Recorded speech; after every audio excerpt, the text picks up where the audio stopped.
pues esta es la influencia de Satanás en los seres humanos. Ahora, en los seres humanos que quieren, ¿no? Los que se acercan al demonio, los que lo buscan, los que van con brujos, los que practican hechizos, los que pagan por maleficios, claro, pues son clientes del demonio.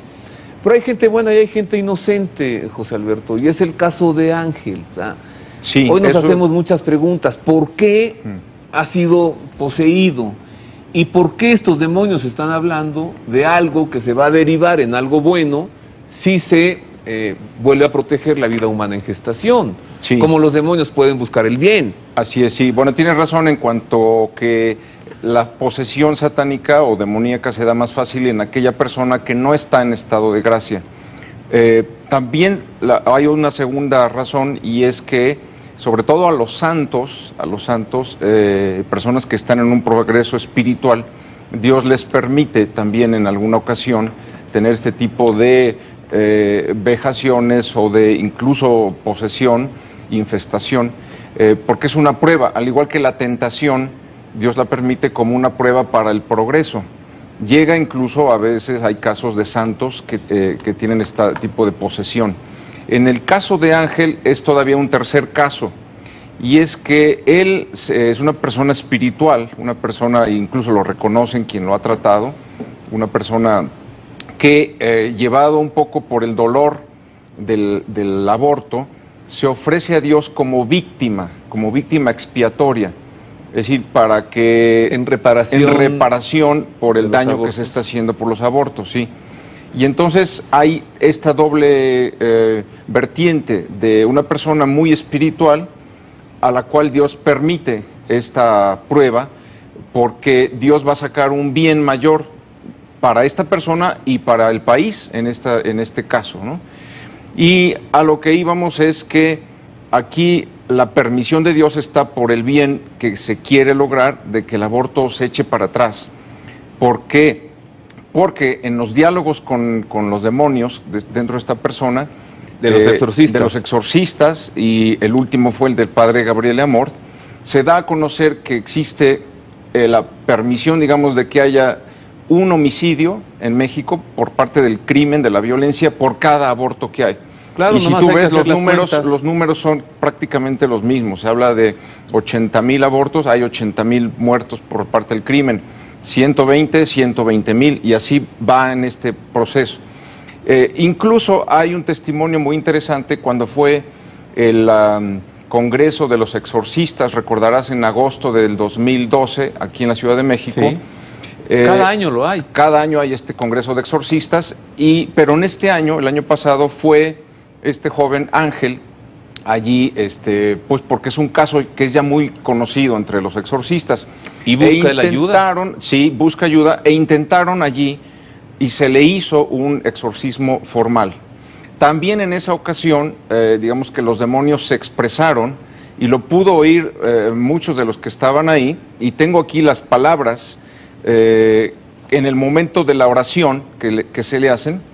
El sacerdote que le está exorcizando le pregunta al espíritu maligno: ¿por qué no te largas? Y el espíritu maligno contesta: porque ella no me deja.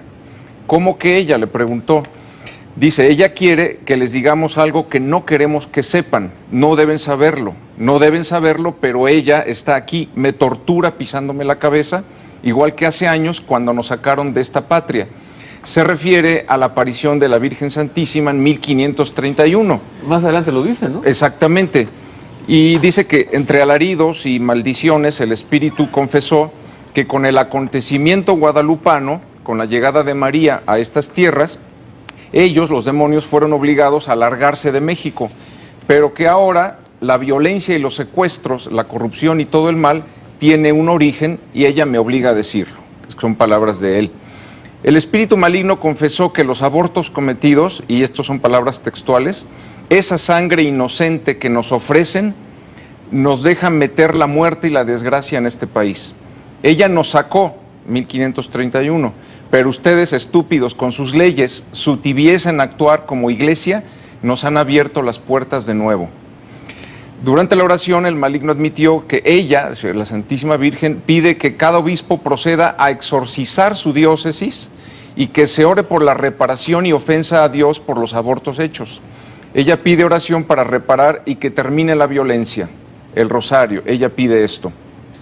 Entonces, es el testimonio, como podríamos decir en el Evangelio, en aquella ocasión en que los endemoniados de Gerasa le dicen a Jesucristo: ¿tú qué quieres con nosotros? Tú eres el Hijo de Dios, reconocen. Entonces, porque ellos tienen esa capacidad de percibir lo divino, de, digamos, tener, pues Dios, no sé si la fe o conocer realmente, tú eres el Hijo de Dios, le dicen, y Dios se vale de ellos, igual que Dios se valió de la burra de Balaam. Ajá. Para hacer el bien, pues igual aquí los obliga a hablar, y los obliga en este caso a decir cuál es el origen de esta posesión, y qué es lo que se requiere para que ellos se vayan de esta persona, y se vayan de todo México, que es donde están causando todo este daño, ¿no? Para todo esto, ¿qué cosa es el exorcismo como tal? ¿En qué consiste el...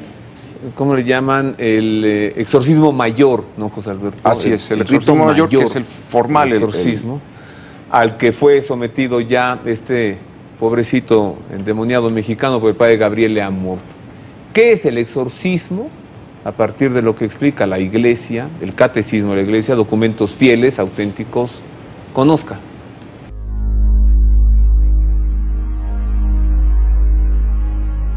El Catecismo de la Iglesia Católica establece en su párrafo 1673 que cuando la Iglesia pide públicamente y con autoridad, en nombre de Jesucristo, que una persona o un objeto sea protegido contra las acechanzas del maligno y sustraída a su dominio, se habla de exorcismo. Jesús lo practicó. De él tiene la Iglesia el poder y el oficio de exorcizar. En forma simple, el exorcismo tiene lugar en la celebración del bautismo.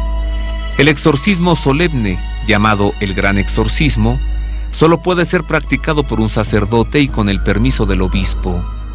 En estos casos es preciso proceder con prudencia, observando estrictamente las reglas establecidas por la Iglesia.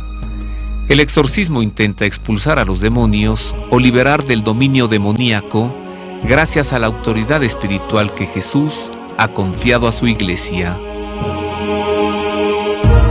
Muy distinto es el caso de las enfermedades, sobre todo psíquicas, cuyo cuidado pertenece a la ciencia médica. Por tanto, es importante asegurarse, antes de celebrar el exorcismo, de que se trata de una presencia del maligno y no de una enfermedad.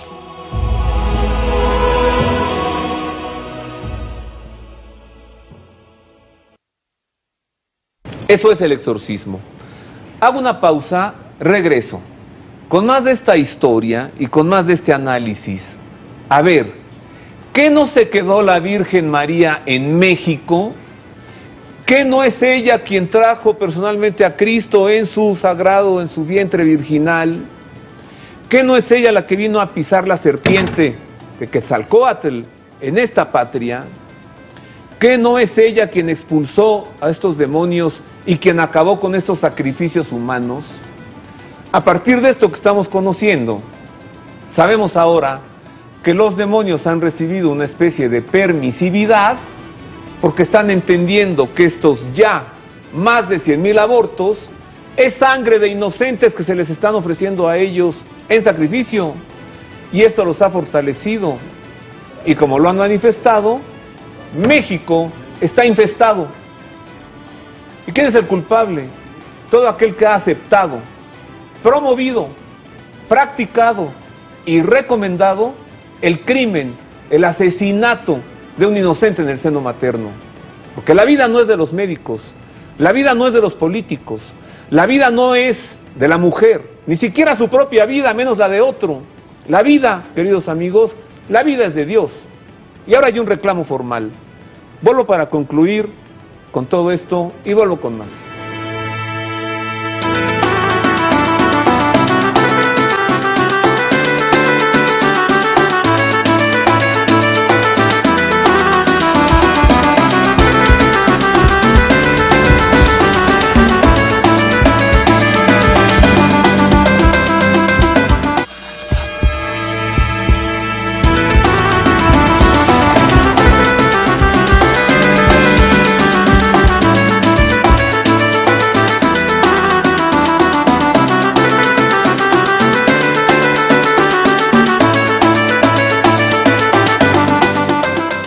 Continuamos con más del Pulso de la Fe, hoy con la historia de este joven, pues no es joven, ¿no? Tiene 43 años. 43, muy joven. Pero aparenta ser más joven, sí. Sí. De nombre Ángel, que acudió con el Santo Padre buscando ayuda a un mal que sufre, es una posesión satánica formal, declarada ya como tal por varios exorcistas, llevado por el Padre Juan Rivas, un sacerdote mexicano, a ver si el Papa podía hacer algo por él. Ahora se sabe que no, porque es una posesión, como dijiste, José Alberto, permitida, consentida por Dios. Pues sí, permitida. Para que esto se sepa. Y ¿cuándo pudiese ser Ángel liberado? Creo que también los demonios lo dijeron, ¿no? Bueno, ¿qué más sabes? o sea, lo que se está pidiendo es que se haga una dimicatio por parte de los obispos en cada diócesis. Digamos, es un ritual compuesto primeramente de una confesión de las culpas propias y en este caso de las culpas por el tema del aborto. Después viene un momento de glorificación a Dios, después viene un momento de alabanza y finalmente viene la parte final del conjuro. Digamos, o sea, es una liberación. Es una liberación de las diócesis, sí, en donde el obispo, digamos, ata a Satanás y lo echa fuera de su diócesis. Y luego se tendría que hacer en todo el país. Además de volver a proteger la vida humana. Además claro, después de que se haya hecho todo esto, se podrá dar marcha atrás a esta nefasta ley del aborto y liberar a México de todos los crímenes y violencia que sufre. Hasta que no se haga esta reparación, previamente no se va a lograr. De nada van a servir el ejército, las cárceles, las balas, porque va a seguir creciendo la violencia en la medida en que van creciendo los abortos, sobre todo en la Ciudad de México. Aquí tengo el texto precisamente que dice San Luis María Griñón de Montfort, explicando por qué sí se da este caso de que los demonios hablen, concedido por la Virgen Santísima. Dice, porque Dios ha concedido a María un poder tan grande contra los demonios, que como a pesar suyo se han visto muchas veces obligado a confesarlo por boca de los posesos, porque tienen más miedo a un solo suspiro de María a favor de una persona que a las oraciones de todos los santos y una sola amenaza suya contra ellos más que todos los demás tormentos. O sea, la Virgen realmente los pisa y les mete pues esta condición. Y aquí, madre mía, madre nuestra, mira. Pues sí, de lo que se habla es precisamente con su divino hijo y el escapulario. Así es. Entonces lo que dicen estos sacerdotes que han practicado este exorcismo es que la Virgen está aplastándoles la cabeza para que digan esto, es decir, que hace falta la reparación y hace falta quitar esta nefasta ley del aborto, porque como dicen en esta misma exorcismo que hubo en el Congreso de Exorcistas el año pasado, porque antes de la aparición de la Santísima Virgen en 1531 se sacrificaban aquí niños, había rituales de sacrificios humanos, y entonces cuando llega el cristianismo desaparecen, y entonces los demonios se tienen que ir. Pero como dice aquí, ahora con esta nefasta ley del aborto, es como si nos estuvieran ofreciendo a nosotros estas víctimas inocentes. ¿Por qué? Porque siendo Dios el autor de la vida, cualquier homicidio, y más el de un inocente, es una ofensa a Dios y hace que se crezcan los demonios. Y la vida es de Dios. Y la vida es de Dios, exactamente. Mira, José Alberto, yo te he escuchado a ti decir muchas veces, lo has dicho aquí mismo en este programa, que el acontecimiento guadalupano no ha terminado. Así es. Tú has dicho que el acontecimiento guadalupano tiene una misión especial hacia el futuro. Sí. A ver, ¿no la estamos viendo ya? Yo creo que es esa, decir que México está destinado a liberarse de todo este mal, a retomar nuevamente la fe y a servir, digamos, de faro de luz espiritual para toda la humanidad, porque el hecho de que se haya perdido la fe en Europa, en los Estados Unidos, en muchos países del mundo, está trayendo muchos tipos de males, de guerra sobre todo. Y una vez que México logre liberarse de esto, servirá sin duda como un modelo para el resto de las naciones. Servir de ejemplo. Así es. Mira.